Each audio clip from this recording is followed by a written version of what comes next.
Hi, I'm Mubashir Nazar. I help companies get clients on LinkedIn. I am also LinkedIn trainer and coach. Has LinkedIn restricted your account for using automation tools? Don't worry. In this video, I will show you how to submit an appeal to LinkedIn and recover your account step by step. So first of all, you just need to click on URL, and now you can see that this is a URL.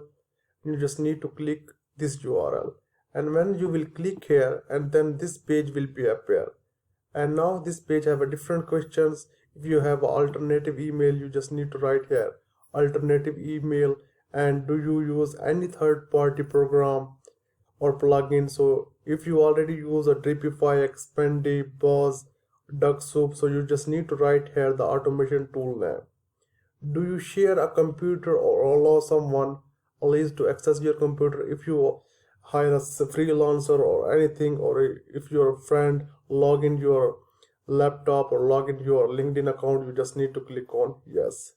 And here, please describe your LinkedIn account activity right before you were logged out. And here you just need to write the activity that you already done before restricted your account. You can write any reason. For example, before my account restricted, I was engaging with my network by viewing profile, I was sending connection requests, I was using automation tool, I run a different type of campaign.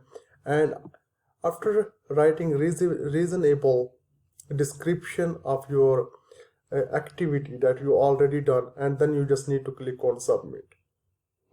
And some tips for submission this form: keep your answer professional and avoid admitting excessive automation. Show that you was not aware of LinkedIn policies and by mistake you use these automation tools, and be sure that you are using a humble tone. Don't be too much you can say that, or not write too much about that you are hyper or different things. In simple tone and in humble tone, you just need to write the description. And now you can see the link linkedin.com/help/linkedin/ask/ts, and now you can see the EPR. So hope you understand. If you have any question related to this, then I'm available here. Thank you for watching this video.